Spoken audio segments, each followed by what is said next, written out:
Hues of the Horizon, Chapter 3. Kano lay on the dirt, looking as lifeless as the bodies next to him. His bare body was coated in grime. His eyes rose slowly. His muscles were sore, and he had a burning headache. He lay there, contemplating the things he had seen. The city, the cathedral, the colors. Was it real? It could have all been a dream. A wild, vivid dream. He stood up carefully. His aching head spun. His swollen tongue filled his dry mouth. He needed water. His body begged for it. A spot of green on a nearby hill caught his attention. A lonely plant.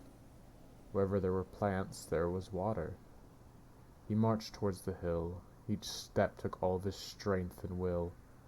The wooden pendant around his neck swung like a pendulum, mimicking his slow pace. A dry eternity passed until Kano reached the small plant.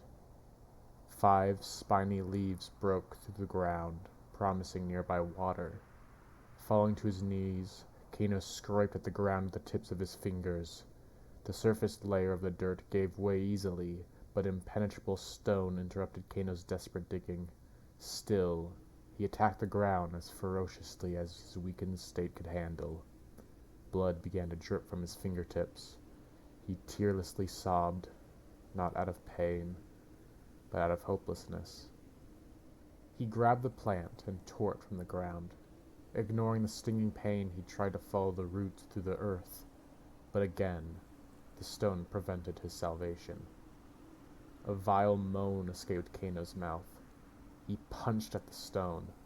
His skin tore from his knuckles. Rhythmic heaves shook his body.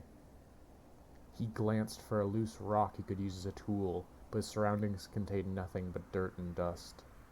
In a quick motion, the pendant around his neck was pulled from his neck and pounded into the stone. The heat that it held back came in full force, the pendant no longer protecting Kano. It pounced on him like an animal, licking his bare chest, ready to feast. It pushed him to the ground, where it began to burn his chest, and he didn't fight against it. He gave up.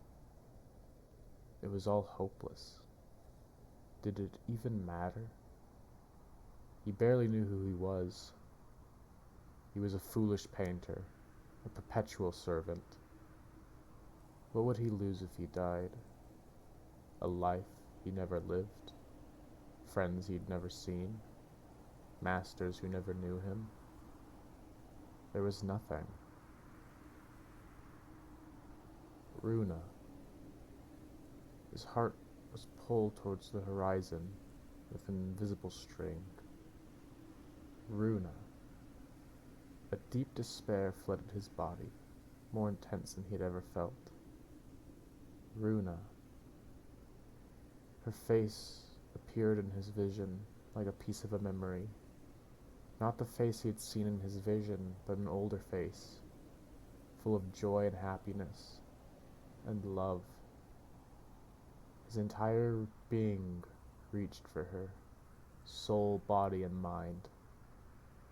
He couldn't lose her. He wouldn't lose her. She was his everything. The face faded away. The emotions burning in his body were that of another life, but they were real nonetheless. Kano forced himself to his feet. Resolve replaced wariness, and passion replaced logic. The pain he suffered told him he was alive. As Kano reached for the discarded pendant, its carved mark filled in. It had lost its potency. There were others, though. Other protection amulets that had been scattered when he first awoke. Heat completely enveloped him as he sprinted with newfound vigor. His bleeding hand left a haphazard trail of blood in his wake. The heat became more desperate to consume him. His muscles screamed at him to give up, becoming cramped and inflamed, but Kano ignored it all. He felt everything in such clarity that he felt none of it. He fell into a drunken trance as he traveled through the barren plain, unable to process his own thoughts and pains. Before he could comprehend it, Kano arrived at the corpses, who were as welcoming as old friends. His legs, unable to support him any longer, delivered him to the ground. With a shaking arm, he blindly brushed the ground until he located one of the necklaces. Clutching it with a feeble grip, he pushed it under his chest, and then he prayed, and hoped, and wished, and willed. A picture grew in Kano's mind, of him and Runa relaxing together, safe and oblivious to any wrong in the world. The mark exploded with white light, releasing him from the grips of heat. A peaceful, subtle warmth caressed his body as he lay, limp on the dirt.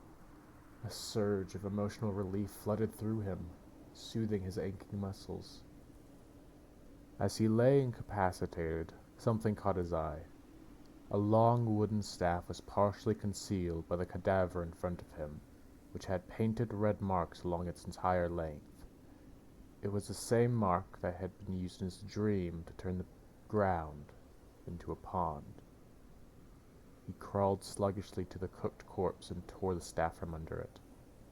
A solution to everything was next to him the entire time, and he never even looked. Staff in hand, Kano closed his eyes and imagined a small pool in the middle of the desert. The firm ground beneath him began to sink, and he became submerged in warm water which filled his nose and mouth. It was paradise. He pulled himself from the pond, which was as deep as an arm's length and as wide as his body. After violently coughing the liquid he had inhaled, he scooped a perfectly clear liquid into his mouth with his hands. It tasted like nothing. Absolutely nothing. But Kano didn't care. Only after a few hundred scoops did Kano consider to stop drinking, and only after 300 scoops did he cease his activity. He relaxed next to the bodies for a few minutes, his mind racing about the past and the future. They were both complete mysteries to him. Who was he, and why did he end up here? The answers were back in the city, back with Runa, and the Supreme One. As he planned his next course of action, fatigue slowly lulled him into a solemn sleep. Upon awakening, Kano collected the staff and pendants and began his journey away from the sun, towards society. After an hour of uninterrupted desert, he found the remains of a disaster in a small decline. A wagon, soaked in dry blood, held a man with a gash that pierced the back of his skull and out of his eye socket. 2 other men lay dead in the camp, both with arrows in their chests. Their blank eyes were filled with pain. They had been dead for a few days, but that didn't eliminate danger. Cautiously, Kano crept towards the wagon. It was completely empty, likely stolen by the ones who killed the men. His stomach growled. He had hoped he could have found some rations. The plants he found were tough and had thorns and spines. The only other source of food in his proximity were the bodies, but cannibalism was something Kano wanted to avoid if possible. Disappointed in his plunder, Kano continued on his journey. Plants grew more common, though none of them were inviting. Skeletal trees, prickly cacti, and thorny bushes. As the hours passed, plentiful grass patches emerged, and brilliant trees provided brief respites from the sun. Even in isolation of the wilderness, he constantly felt as if he were being watched. The experience with the wagon had kept him on his toes, but he feared he was too paranoid. He had to remind himself that there was no one around. He also didn't have anything of value, except for the staff and pendants. How valuable were those? He started to move faster. Whoever killed those men could easily kill him. The thoughts of anxiety were banished as soon as he saw the Opal Palace. A shining gem on top of the tower peeked over the horizon. It was still at least an hour away, but it was there. He marched towards safety, nervousness and excitement fighting within him. Plans of reconnecting and discovery engulfed his mind until A rough voice caused his heart to leap to his throat. Stop. It was right behind him. He was going to be killed. Kano spun around to face his adversary, but no one was there. It wasn't until he focused they saw a wooden pendant floating an inch off the dirt. It moved closer to him, rising and falling as the invisible man walked towards him. Give me the amulet and the staff, and I won't hurt you. Given that the pendant was visible, the man was likely entirely naked and didn't have any weapons. If Kano had any combat training, it would have been an easy fight, but Kano was a painter, so he dropped everything and slowly retreated. The objects, one by one, flew off the ground and floated away, deeper into the desert. It wasn't until he was gone that Kano realized he should have reactivated a new pendant for himself. He quickly turned around and continued his march. People stared at him as he entered the city, as if he were a wild animal that had gotten lost. Remarks about his bare chest and unkempt hair followed him, but he ignored everything but the pull on his heart. He wandered the streets, following his instincts, until he found a humble house in the corner of a street that called to him. Slowly, he stepped to the entrance and rapped on the door.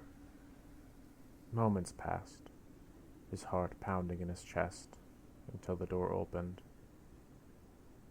Runa stood, stunned in the doorway. Tears fell from her eyes as she touched the scar over his chest. Kano weakly smiled. I'm home.